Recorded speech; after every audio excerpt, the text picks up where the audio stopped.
اقرار تو کر بھی لے گا کہ ٹھیک ہے اچھا میں مان لیتا ہوں کہ میری غلطی ہے. اب یہ بھی ایک رویہ ہے.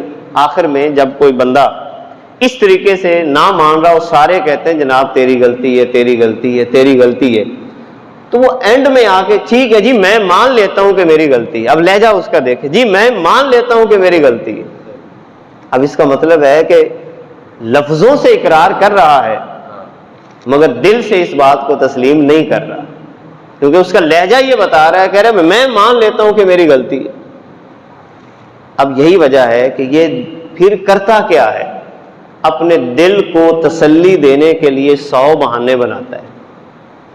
اچھا تو نے اقرار تو کر لیا ہے مگر بندہ تو ہی ٹھیک ہے.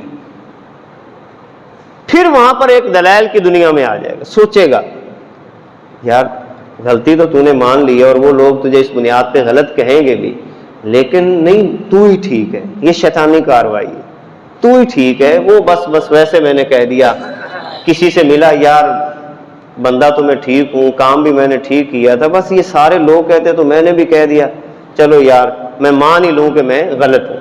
تو یہ انداز خود پسند آدمی کا جو رویہ ہے یہ اللہ تعالیٰ کو پسند نہیں ہے. اچھا یہی خود پسند انسان جب اپنی اس بیماری کا علاج نہیں کرتا, اور اس کا بہترین علاج جو میں نے ابھی آپ کو عرض کر دیا ہے کہ بھی میں کوئی شے نہیں, جو ہے وہ سارا اللہ کے فضل سے ہو رہا ہے, اللہ کے کرم سے ہو رہا ہے. دولت بھی, صحت بھی, علم بھی, جو کچھ عطا کر رہا ہے یہ بس اللہ تعالیٰ کا فضل ہے, اس کا کرم ہے. اگر یہ علاج نہیں کرے گا تو آہستہ آہستہ یہی خود پسندی غرور کی شکل اختیار کر لیتی. اب غرور کیا ہے, آپ اس لفظ کو سمجھیں. غرور کا لفظ غرر سے ہے, غین را غرر.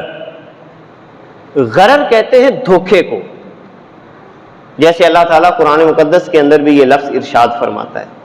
اب انسان کے مغرور ہونے کا مطلب کیا ہے, یہ اس میں مفعول کا صیغہ ہے. جب ہم کہتے ہیں مغرور, مفعول یعنی وہ بندہ جس کو شیطان نے دھوکے میں ڈال دیا ہو. اب وہ دھوکے میں ہے, حقیقت کو تسلیم نہیں کر رہا. جو حقیقت ہے شیطان نے کہا کہ یہ حقیقت نہیں ہے, حقیقت یہ ہے کہ تو کچھ بھی نہیں ہے. شیطان کہہ رہا ہے کہ تو بہت بڑی شے ہے.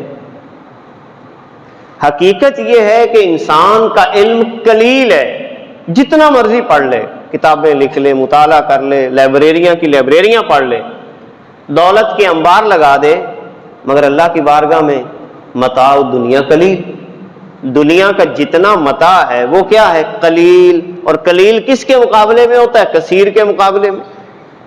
کثیر اور قلیل کی مثال یوں سمجھنی ہو کہ ایک طرف ایک دانہ پڑا ہو اور دوسری طرف پورا ڈھیر پڑا ہو, تو وہ کثیر ہے اور یہ قلیل ہے. تو میں جتنا پڑھ لوں, جتنا پیسہ حاصل کر لوں, جتنے مرضی مناسب حاصل کر لوں, اللہ قرآن میں فرماتا ہے متاع دنیا قلیل. دنیا کا جتنا متاع ہے یہ کیا ہے, قلیل ہے. اب یہ حقیقت ہے. اب ذرا جائزہ لیجئے, حقیقت کیا ہے کہ دنیا قلیل. حقیقت کیا ہے کہ دنیا کی قدر و قیمت مچھر کے پر کے برابر نہیں. حقیقت یہ ہے کہ انسان اپنی سانس لینے میں بھی اللہ کا محتاج. حقیقت یہ ہے کہ اللہ کی بارگاہ میں دنیا کی قدر و قیمت مردہ بکری کا جو بچہ ہے اس سے بھی کم تر. یہ حقیقت ہے. مگر شیطان دھوکے میں ڈالتا ہے. وہ کیا کہتا ہے, نہیں جناب دولت بڑی شے, تو بہت بڑا عالم, بہت بڑا مفتی, بہت بڑا سردار, تیرے علاوہ تو جناب یہ دنیا کا نظام چل ہی نہیں سکتا. اب یہ جو کیفیت ہے خود پسندی جب غرور میں آتی ہے تو انسان مکمل دھوکے میں آ جاتا ہے, اس کو بندہ ہی نہیں لگتا. اور یہ خود پسندی اگر علم کے والے سے آئے گی تو اس کو سارے لگیں گے کہ یہ جاہل ہے, یہ سارے جاہل ہیں, بس میں ہی پڑھا لکھا. یہی خود پسندی جب زہد و تقوی کی شکل میں آئے گی, کہ آپ نے اپنے آپ کو زاہد، عابد، عبادت گزار سمجھا، جناب تو یہ تو عبادت گزار ہے ہی نہیں، یہ سارے بس ویلے ہیں، جتنی عبادت ریاضت میں کرتا ہوں اس کے علاوہ تو کوئی کر ہی نہیں سکتا۔ یہی خود پسندی جب انسان کے پاس مال و دولت کی شکل میں آتی ہے تو پھر وہاں پر بندہ کیا کہتا ہے، جناب بس میرے علاوہ تو پیسہ کسی کے پاس ہے ہی نہیں، جو سہولتیں، جو میرٹ آف لائف، جو معیار زندگی میرا ہے اس کے علاوہ تو کسی کا ہو ہی نہیں سکتا۔ اب یہ خود پسندی مختلف شکل میں انسان کے دماغ کو دھوکے کے اندر ڈالتی چلی جاتی ہے۔ اب یہ بڑھتے بڑھتے اس حد تک چلی جاتی ہے کہ دنیا میں وہ یہ سمجھتا ہے کہ جناب اس دنیا کے اندر تیری شخصیت تو کوئی بہت بڑا انعام ہے۔ جیسے بندہ بعد دفعہ یہ کہ میں مر گیا نا تو انہوں پتہ لگ جائے گا، تو مر جا، کچھ بھی نہیں ہونا، میں مر گیا تو تمہیں پتہ چل جائے بھی کچھ بھی نہیں ہونے والا۔ اللہ اکبر، یہ اللہ کا نظام ہے۔ یہاں پر ایک آیت کوڈ کرنے لگا ہوں۔ اللہ تعالیٰ اتنا بے نیاز ہے، اتنا بے نیاز ہے، اتنا بے نیاز ہے کہ کائنات کا نظام چلانے کے لیے اس سے انبیاء کی بھی ضرورت نہیں ہے اگر وہ چلانا چاہے۔ اور یہ جملہ حضرت ابوبکر صدیق رضی اللہ تعالیٰ عنہ نے حضور علیہ الصلوۃ والسلام کے وصال مبارک کے موقع کے اوپر قرآن کی آیت یہاں پر بولی کہ جب حضور علیہ السلام کا وصال ہوا، جذباتی ہو گئے لوگ۔ حضرت عمر رضی اللہ تعالیٰ عنہ کی کیفیت تاریخ کے اندر ملتی ہے کہ آپ نے اپنی تلوار نکال لی۔ جب لوگ اتنے جذباتی ہوئے تو سیدنا صدیق اکبر رضی اللہ تعالیٰ عنہ کھڑے ہوئے، خطبہ ارشاد فرمایا تم نے قرآن کی وہ آیت نہیں پڑھی، وہ قرآن کی آیت نہیں پڑھی کہ جس کے اندر اللہ تعالیٰ یہ ارشاد فرماتا ہے کہ جتنے انبیاء بھی اس دنیا کے اندر آئے، قد خلت من قبلہ الرسل وما محمد الا رسول، محمد صلی اللہ علیہ وسلم صرف اللہ کے رسول تھے، پیغام دے گئے۔ آپ سے پہلے بھی جتنے انبیاء اس کائنات میں تشریف لائے، اپنا اپنا پیغام دے کر ظاہری دنیا سے تشریف لے گئے۔ اور آگے کیا فرمایا کہ اگر کسی نبی کا وصال ہو جائے یا کسی نبی کو قتل کر دیا جائے تو کیا تم اپنے مشن کو چھوڑ دو گے؟ یعنی کائنات کا نظام پھر بھی چل رہا ہے۔ اس کا مطلب ہے کسی کے آنے اور کسی کے جانے سے کائنات کے نظام کو کچھ نہیں ہونے والا ہے۔ لہذا مغرور آدمی یہ سوچ لیتا ہے کہ جناب تو دنیا کے اندر کوئی بہت بڑا انعام ہے، یا بعض دفعہ یہ ذہن میں آ جانا جناب اگر میں نہ ہوتا تو ان کا کیا ہوتا، خدا نہ خواستہ یہ عادت، یہ طبیعت میں آ جائے چیز تو یہ انسان کے لیے بہت بڑے برے انجام کا سبب بننے والی ہوتی ہے، جس کا ذکر آگے چند اقوال کی روشنی میں عرض کرتا ہوں۔ ہر معاملے میں اپنے آپ کو درست سمجھنا، یہ بات ذہن میں لے آنا کہ اپنے خاندان کا میں وہ فرد ہوں کہ جس کی وجہ سے پورا خاندان ہی قائم ہے، میں نہ ہوتا تو میرا خاندان ہی ٹوٹ جاتا، میں ہی اپنے علاقے کا نظام سنبھالے ہوئے ہوں، میں ختم ہو گیا تو علاقے کا نظام ہی سارا درم برم ہو جائے۔ یہ وہ ساری باتیں ہیں جن کا تعلق خود پسندی سے ہے۔ چند سطریں لکھ کر اپنے آپ کو بہت بڑا محقق سمجھنا کہ جناب اب مجھے تو لوگ کہیں کہ بھی بڑا لکھاری ہے، یہ بات دل میں آ جانا، چند مسائل سمجھ آ جائیں، چند کتابیں پڑھ لیں اور یہ سمجھنا کہ مجھ سے بڑا تو اب مفتی ہے ہی کوئی نہیں، جناب مجھ سے مسئلہ پوچھو، جو میں تمہیں بتا سکتا ہوں کوئی اور نہیں بتا سکتا، یہ بات دل میں آ جانا۔ مٹھی بھر دولت آ جائے تو پھر انسان کی طبیعت میں ایک اور چیز آتی ہے، وہ کیا آتی ہے؟ یہ دولت جب آتی ہے تو انسان اتنا مغرور ہوتا ہے کہ صاحب منصب بھی خود کو سمجھنے لگ جاتا ہے کہ چونکہ دولت میرے پاس آ گئی تو منصب بھی میرے پاس ہونا چاہیے۔ اور اس سے بڑا ظلم کیا کرتا ہے یہ بندہ؟ وہ یہ کرتا ہے کہ یہی بندہ اپنے آپ کو مفتی عام بھی بنا لیتا ہے، سردار بھی یہ ہے، ناظم بھی یہ ہے، اور پتہ نہیں کیا کیا القابات اپنی شخصیت کے ساتھ جوڑنا شروع کر دیتا ہے۔ یہ ہے خود پسند بندے کی ذہنی حالت۔ جب یہ چیز انسان کی طبیعت میں آئے تو انسان عملی اور اخلاقی طور پر کھوکھلا ہونا شروع ہو جاتا ہے، دکھاوا آ جائے گا، معاشرے سے کٹنے لگ جائے گا، اللہ کی نعمتوں کی شکر گزاری اس کی طبیعت میں نہیں رہے گی، بڑوں کے احترام میں کمی آ جائے گی۔ آپ نوٹ کیجئے گا، جو بندہ علم پہ فخر کرے، پیسے پہ فخر کرے، وہ بڑوں کو بڑا نہیں سمجھے گا، بڑوں کے احترام میں کمی آ جائے گی، بچوں پر رحم نہیں کرے گا، علم اور صاحب علم کی قدر نہیں کرے گا، پڑوسیوں کا خیال نہیں رکھے گا، رشتہ داروں سے محبت میں کمی واقع ہو جائے گی۔ چونکہ وہ خود پسند ہو گیا ہے تو اپنے آپ کو وہ سمجھتا ہے کہ بس سارے میری سیوا کریں، میں ہی سب سے اعلیٰ اور ایک مقدس شے بن گیا ہوں، میرے علاوہ تو کوئی مقدس شے اس کائنات کے اندر ہے ہی نہیں، وہی اعلیٰ ہے، وہی برتر ہے، وہی افضل ہے، بس لوگ اس کو سلوٹ کریں، اس کے راستے میں پھول بچھائیں، باقیوں کا احترام اس کائنات میں ہے ہی نہیں۔ تو یہ بات انسان کی طبیعت میں پھر پیدا ہو جاتی ہے۔ اسی والے سے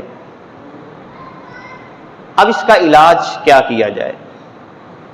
علاج کے حوالے سے ایک تو سب سے پہلے الجامع الصحیح للمسلم کی روایت ہے، حضور علیہ الصلوۃ والسلام نے ایک دعائیہ علاج بھی اس کا ہمیں عطا فرمایا ہے۔